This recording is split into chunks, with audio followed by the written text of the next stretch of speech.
Fala, meu povo, bom dia, boa tarde, boa noite. Torço para que estejam todas e todos bem.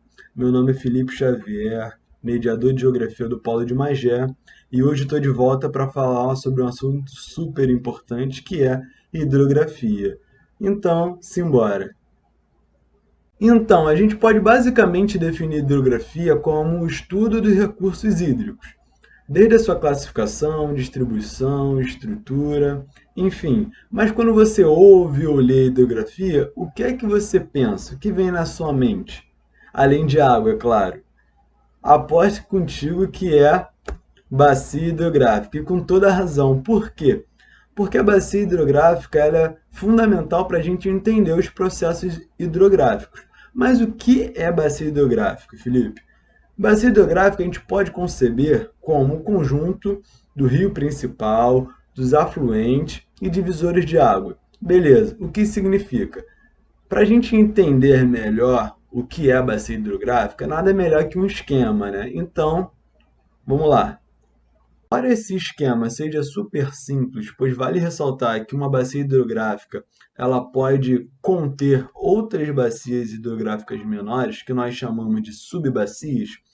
Essa imagem é super válida, pois ilustra os principais componentes que constituem uma bacia hidrográfica. Aqui na imagem a gente pode perceber a presença do rio principal, do afluente, dos divisores de água, da nascente e da foz. Beleza, mas o que significa cada um deles? O rio principal a gente pode definir como o corpo d'água mais extenso. O que isso quer dizer? Olha a imagem. Se a gente percebe o rio principal, é justamente esse aqui, ó. É o mais extenso, o mais contínuo. Só vocês olharem desde lá de cima, ok? Beleza. E o afluente? O afluente é justamente o corpo d'água menor que vai abastecer o rio principal. Olhem aqui, esse é um afluente, esse é um afluente. Então, são corpos d'água menores que abastecem o rio principal. E divisores de água, o que quer dizer? Divisores de água são as superfícies, são formas do relevo que fazem justamente, que são responsáveis justamente por dividirem, por apresentar os limites de uma bacia hidrográfica de outra bacia hidrográfica. Além desses elementos, nós podemos perceber aqui na imagem, ó, aqui em cima, a nascente ou cabeceira de um rio, que é nada mais nada menos onde o rio nasce, o local onde o rio nasce. Eu não sei vocês, mas eu tinha uma baita curiosidade para saber como uma nascente se forma. E por isso eu trouxe uma imagem que ilustra super bem, super didática, e ilustra a formação de uma nascente. Como a gente pode perceber na imagem, a gente tem a presença da vegetação, do relevo, de um poço e da precipitação. O que está acontecendo aqui? Está chovendo, está precipitando e essa água ela vai infiltrar, vai infiltrar no solo. Por isso a importância da vegetação. A vegetação faz com que a água da chuva infiltre, formando camadas permeáveis, que nós podemos perceber aqui. A primeira camada permeável, mais orgânica, a segunda, até que formam um lençol de água, ou lençol subterrâneo, ou, de uma forma mais famosa, o lençol freático. É assim que se forma o lençol freático. E a nascente é nada mais do que o afloramento do lençol freático. Vem só, aqui na imagem a gente pode perceber o lençol freático. E conforme a gente vai chegando mais para a direita, a gente vê uma falha aqui, que a gente pode determinar, a gente determina como um afloramento. Então a gente vê uma concentração de água que forma o lençol freático e tem uma falha, uma fenda, um ponto do relevo que possui menor resistência, produzindo assim o afloramento do lençol freático e, consequentemente, formando a nascente. É até engraçado, cômico, que é um local tão pequeno que quando a gente visualiza a bacia hidrográfica, o Rio Paraíba do Sul e sua bacia hidrográfica, a gente pode perceber nessa imagem, essa imagem representa o limite da bacia hidrográfica do Rio Paraíba do Sul, que a sua nascente está lá na Serra da Bocaina, no interior de São Paulo. Ele nasce lá, percorre isso aqui tudo para desaguar no Oceano Atlântico, lá no norte do Rio de Janeiro, a cidade de São João da Barra, mais especificamente no distrito de Atafona. Mas é muito doido isso, como que a gente percebe um rio com uma bacia hidrográfica tão grande e um rio de extrema importância para o abastecimento do Rio de Janeiro, pelo fato de ser um rio que serve para o abastecimento e geração de energia elétrica para o Rio de Janeiro. Por exemplo, o Rio Guandu, né, o famoso Rio Guandu, é justamente uma transposição do Rio Paraíba do Sul. Então a gente tem a dimensão da importância desse rio e é muito engraçado, muito interessante quando a gente percebe que ele nasce desse ponto aqui, ó, como a gente vê na imagem. Pessoal, podem pasmar, mas o Rio Paraíba do Sul, essa é a nascente dele. Enfim, nós vimos a formação da nascente e agora a gente precisa ver a foz. O que é a foz? A foz é justamente o local onde a água do rio vai desaguar. Porém, essa foz ela pode ser uma foz em estuário e uma foz em delta. O que isso significa? Estuário se refere justamente quando as águas do rio desaguam no mar, no oceano, através de um único canal. Geralmente é constituída por rios de planalto, por conta da sua maior declividade e, consequentemente, maior força, o que permite com que as águas desemboquem através de um único canal, como a gente pode ver nessa outra imagem. Já a foz em delta, ela é constituída justamente por ramificações de canais fluviais e é constituída por rios de planície, por conta da sua menor declividade e menor força. Como a gente pode ver nessa outra imagem, a gente vê as ramificações, né, do que o rio deságua. E além disso, tem uma característica de trazer sedimentos, de carregar sedimentos, podendo formar até ilhas, como uma ilha no Amazonas. Agora, tendo visto esses elementos que compõem a bacia hidrográfica, a gente pode também analisar o rio a partir do seu perfil longitudinal, que consiste, como a gente pode olhar na imagem, justamente numa visualização do rio através de um perfil longitudinal, de um corte longitudinal, transversal, que permite e que revela a gente analisar elementos importantes, como o próprio rio, representado pelo número 1, mas também nós temos aqui o número 2, que se refere justamente à margem, que pode ser formado por solo, ter uma formação rochosa, que é justamente a lateral do rio, e onde também se dá principalmente a ocupação humana. Além disso, nós temos o leito. O leito é justamente o espaço onde o corpo d'água é armazenado, aquela área onde o corpo d'água está armazenada. Nós temos o número 4, a vertente, que é a elevação, a superfície elevada, as formas de relevo, que a gente pode denominar também como encosta, declive.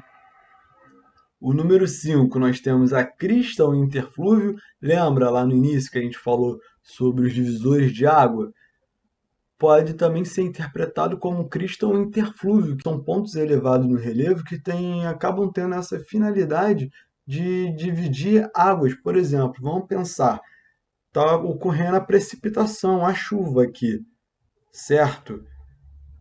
Uma parte da água vai cair para o lado direito, outra parte vai cair para o lado esquerdo. Ou seja, verificando a imagem, olhem lá o cursor do mouse, a gente vê, ó, por exemplo, a chuva está caindo aqui.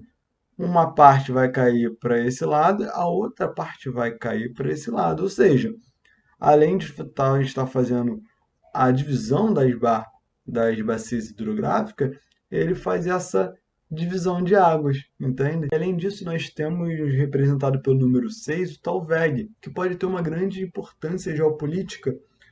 Mas o que é o Talveg? O Talveg é basicamente o ponto mais profundo, mais fundo de um rio. E na divisão territorial, ele pode ser utilizado como ponto limite para estabelecer um limite de um território com outro, o limite de um estado, limite de uma cidade, enfim. Quando estão formulando a divisão territorial, se utilizam muito das estruturas físico-naturais de uma região e a partir disso o Talveg representa esse ponto limite. Tudo bem, visto o perfil longitudinal do rio, simbora para outros conceitos hidrográficos são extremamente importantes também. Conceitos ou termos como jusante e montante. Mas o que isso significa? Calma, vamos para a imagem que a gente vai tirar essa dúvida de vez. A imagem nos mostra de forma muito didática a diferença entre esses dois conceitos. A montante se refere justamente a um ponto que tem como direção de aproximação que está em direção à nascente. Já a jusante, ao contrário, é um ponto que está em direção à foz. E nós já vimos o que é nascente e o que é foz. Show? Então, moleza, beleza. Mas por que vocês precisam saber disso, não é mesmo? Vou mostrar para vocês. Termos como montante e jusante estão sendo muito aplicados, são sempre aplicados em usinas, em barragem, para se referenciar o local da barragem. Nesse caso, eu trouxe imagem da usina do Funil, que é uma usina construída no Rio Paraíba, lá em Resende, próximo a Itatiaia, no sul do estado do Rio de Janeiro. Beleza, quando a gente sabe, a gente precisa, antes de tudo, lembrar que cerca de 63,8% da energia elétrica gerada no Brasil provém de usinas hidrelétricas. Isso segundo a empresa de pesquisa energética vinculada ao governo brasileiro. Beleza? É um número muito expressivo. Então, a partir disso, a gente pode analisar algumas configurações. Quando a gente constrói uma barragem, como essa daqui, a gente causa uma série de impactos, desde impactos sociais e impactos ambientais. Impactos ambientais, a gente se refere justamente ao alagamento, como vocês podem ver.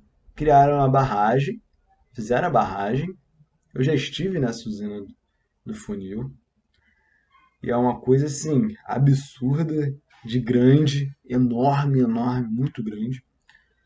Eles fizeram uma barragem e, consequentemente, houve o que? O alagamento de uma área, como vocês podem ver nessa área aqui em cima. Vem ao alagamento. Com alagamento, há com certeza o impacto da fauna e da flora, ou seja, há um impacto de todo o ecossistema, em todo o ecossistema. Isso é um impacto ambiental. Além do impacto ambiental, nós temos impacto social, porque isso pode impactar a vida de comunidades pesqueiras, comunidades indígenas, de ribeirinhas, quilombolas, ou seja, isso pode prejudicar, impactar de forma extremamente abrupta a vida de populações, de comunidades tradicionais que viviam naquela área. Beleza? Isso nós sabemos. Mas como a gente se utiliza termos como montante e jusante? Quando a gente tem, novamente, quando a gente tem uma barragem dessa, a gente cria um alagamento, que é a questão do lago artificial, há uma formação de um lago artificial. Além disso, nós temos o quê? Nós temos a redução da vazão do rio.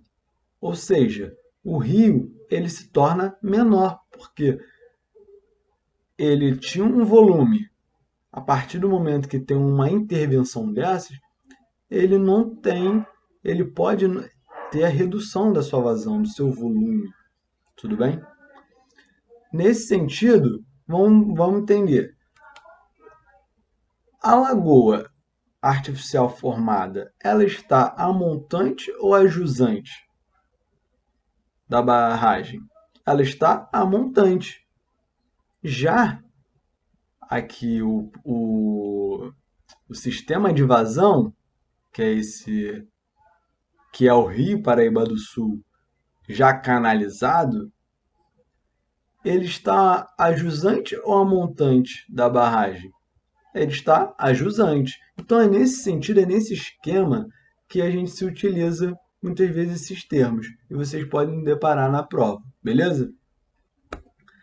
Visto isso, a gente vai para um outro assunto, que se refere ao regime fluvial. O que é o regime fluvial? Gente, regime fluvial é basicamente o comportamento, a variação do volume de água do rio. Entende? E o regime fluvial ele pode ser nival, pluvial e misto. O nival é quando o abastecimento do rio se dá através do derretimento do gelo, derretimento da neve. Obviamente, isso só acontece em rios que onde há presença de geleiras, de neve, tudo bem? E já o pluvial é quando o abastecimento do rio se dá através das chuvas, né? Tranquilo. E o misto é justamente a associação desses dois regimes, tanto o nival quanto o pluvial. Um exemplo do misto é justamente o rio Amazonas. Ué, pera lá, o rio Amazonas é nival? É nival porque a nascente do rio Amazonas se dá na Cordilheira dos Andes. Então, lá tem a presença de gelo. E com o derretimento desse gelo, ele também é responsável pelo abastecimento do rio Amazonas. Tudo bem? E pluvial por conta das chuvas. Então, recapitulando, o regime fluvial se refere à variação do volume do rio em relação ao período de cheia ou de vazante e período de seca ou estiagem. Ou seja, é o comportamento do rio, que pode ser dado por processo nival, pluvial e misto, que é a combinação dos dois, nival e pluvial. Show? Além disso, a gente precisa fazer a diferenciação entre rio perene e rio intermitente. O rio perene, pessoal, ou permanente, é justamente aquele rio que contém água o ano todo. Já o rio intermitente, temporário, é o rio ao contrário, é o rio que desaparece, que seca em tempos de estiagem, em tempos de seca, principalmente no sertão brasileiro, onde, por conta do clima semiárido, os rios secam. Então, essa é a diferença. Rio perene contém água o ano todo e o rio intermitente ele desaparece. Visto isso, vamos agora para a drenagem. A drenagem a gente sabe que significa o escoamento de água. Nesse caso, escoamento das águas do rio. Nesse sentido, nós temos tipos de drenagem. Que tipos são esses? Exorreica, endorreica, arreica. Nomes difíceis, mas a definição é moleza. Vamos embora. Exorreica se refere às águas dos rios que desaguam em oceanos e mares abertos. A grande maioria dos rios tem drenagem exorreica. Beleza? Já a endorreica é quando as águas desaguam em mares fechados, na verdade lagoas, como no caso do Mar Morto, que na verdade é uma lagoa salgada, que fica lá na Cisjordânia, a gente pode ver na imagem, vocês podem perceber que é fechado, a gente tem escoamento de rios, de águas para ele. E esse lugarzinho aí deve ser pouco bom estar aí, né? Um dia, quem sabe, galera, um dia. Mas seguimos. E temos a drenagem arreica. O que é a drenagem arreica? É quando o rio não deságua. Ué, o que isso quer dizer? é quando rios se refere a rios intermitentes, aqueles rios temporários que a gente viu, que são rios que desaparecem, rios que secam. Show? Agora nós teremos a relação fundamental entre relevo e hidrografia. Nós tivemos aula de relevo semana passada, então com certeza está super fresco na cabeça de vocês. Mas dessa relação derivam dois tipos de rios, o rio de Planalto e o rio de Planície. Primeiro, o rio de Planalto. O rio de Planalto, como o nome sugere, são rios que percorrem os planaltos. Planaltos são forma de relevo, lembrando, planaltos são forma de relevos que têm superfície elevada. E por isso, esses rios de planaltos apresentam grande declividade e, consequentemente, maior velocidade, porque, lembrando, os rios obedecem uma lei, a lei da gravidade. Enquanto maior a declividade, maior, consequentemente, a velocidade por conta da própria gravidade. Consequentemente, eles não têm meandros, por eles serem fortes, por eles terem força, por eles terem velocidade. Então, eles não constituem curvas. Por conseguinte, eles possuem um grande potencial hidrelétrico, justamente pela força e pela velocidade. E geralmente se constituem, esses rios desaguam em foz, em estuário, que a gente viu lá no início. Já os rios de planície são corpos d'água que percorrem as planícies, que são, lembrando novamente, são formas de relevos aplanadas, muito próximas ao nível do mar. Esses rios apresentam pequena declividade por conta justamente da sua área plana e, consequentemente, menor velocidade. E com meandros. Por que meandros, gente? Os meandros, que são as curvas, elas se constituem principalmente por conta da pouca força que um rio possui. Então ele vai buscando áreas contornando a fim de ganhar energia. Por isso que eles vão surgindo as curvas, os meandros. Além disso, os rios de planície são propícios para a navegação, justamente pela sua condição aplanada. E as águas, né, do rio de planície desaguam em foz em delta. Beleza? Agora a gente vai traçar um breve perfil da hidrografia brasileira. A hidrografia do Brasil apresenta a predominância de rios perenes, ou seja, rios que contêm água o ano inteiro, e rios de planalto.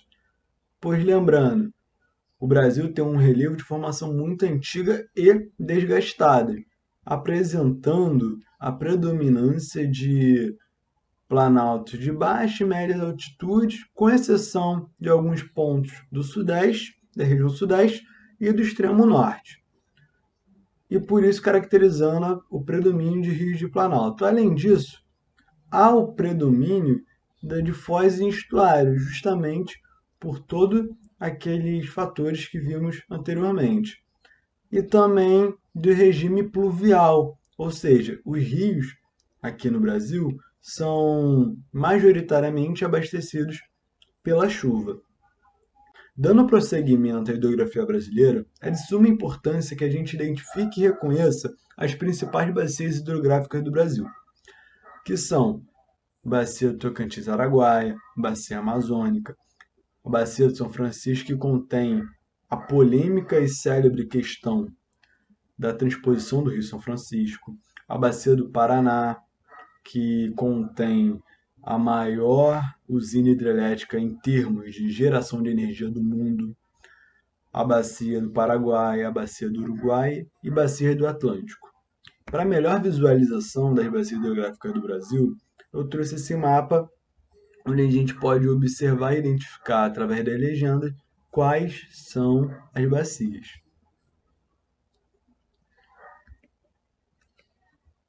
Enfim, quero agradecer a todas e todos novamente pelos ouvidos, pela atenção, Peço que se cuidem bem, evitem aglomerações, por favor. A pandemia ainda está aí, o vírus ainda está aí, e logo mais a gente vai se encontrar, tudo bem? Enfim, um grande abraço, fiquem bem.